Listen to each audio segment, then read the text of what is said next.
So I have to tell you, when I came across the business and your profile, and I, I found you're described as a self-described overwhelmologist.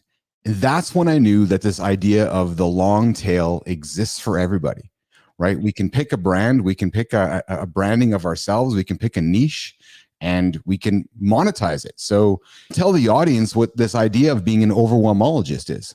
Yeah, first of all, I didn't quite pick it picked me because I had been working in construction and real estate development for several years, and then I was diagnosed with Crohn's disease, which had just enormous effects on my ability to get things done. And ultimately, what happened was I was presented with this question of what would you do if you could only work an hour a day, which has been the sort of genesis of everything that's come since then.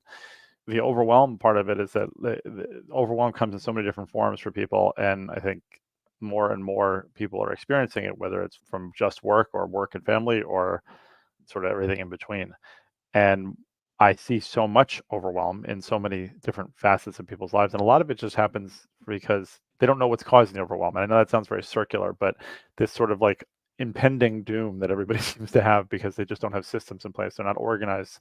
They can't communicate, to delegate, to automate things that they need to, is a big part of it. And ultimately, what we see is this extreme form of overwhelm where people get into a state that they feel like no matter what they do, they're going to disappoint somebody. So that's a really tough place to be, and most people have been there at some point.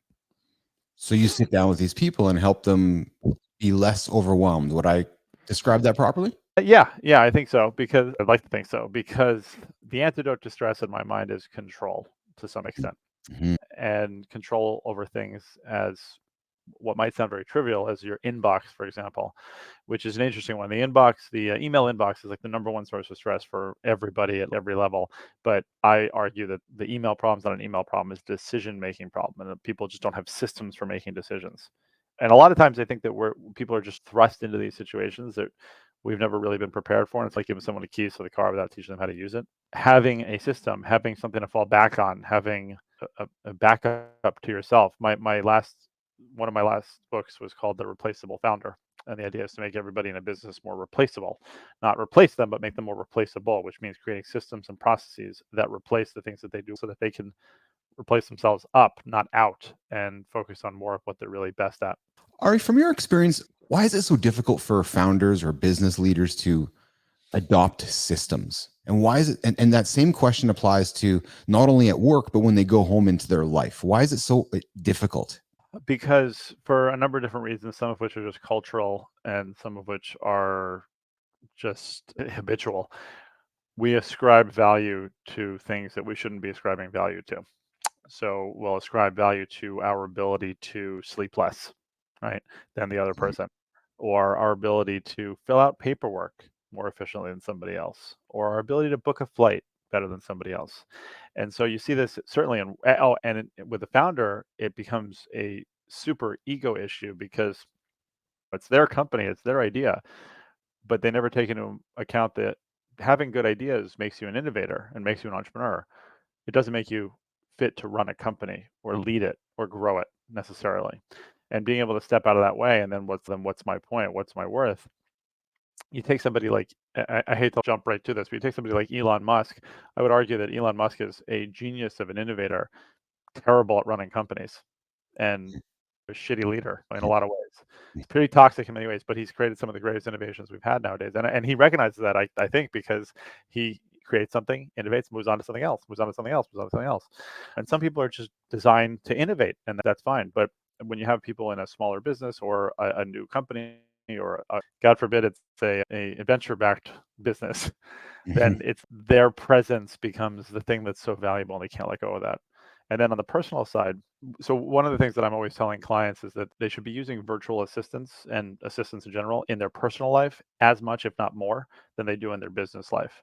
And it's a really hard one for people to get their heads around because they can't assign like an ROI to paying somebody to help them with stuff at home. But at the end of the day, I have 5 kids, right? So to send them to camp, for example, to send all 5 kids to camp next summer, it's a lot of paperwork, a lot of research. Now, does it show them more love for me to be the one that fills out the paperwork and spends the time doing that? or to have somebody else do that, and then I can focus on them.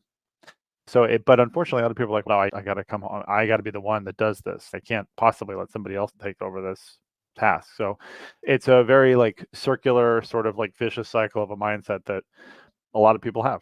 All right, people like to be busy. People love getting trophies for being busy, don't they? People love the word, oh, I'm busy. Yes, they do. The one that really gets me is when people say that they've been head down. I hate that. I hate that phrase. To me, that's like such a stupid thing to say. It's such a weird excuse. But yeah, busy. So I love. It's always fun for me if somebody says they're busy, and not in an annoying way, but you just have to respond and be like, "What? Like with what? What have you been busy with?" And half the time they're like, "I'm just so busy. I'm just so busy. I don't even know I'm so busy. There's just so much stuff, so many balls in the air, so many irons in the fire, all those different expressions." And the thing is that they probably are doing a lot of things, but the idea of being busy, like if you're doing so much stuff that you don't know what you're doing, like at the end of the day, if I were to say to you, "What'd you get done today?" And by the way, it's not easy. But if at the end of the day, at 6 o'clock, I said to you, "Hey, Keith, what'd you do today?" I'm sure you could name a bunch of things, but there's going to be a lot of things that you probably are not even aware of that you had to take care of or do, or little things, big things, whatever they might be, because there's just so much stuff. And the human brain, we just don't have an enormous amount of working memory capacity. But when you get to the point where you just throw your hands up, you're like, "I'm busy," then you can't learn from that. You can't learn from busy.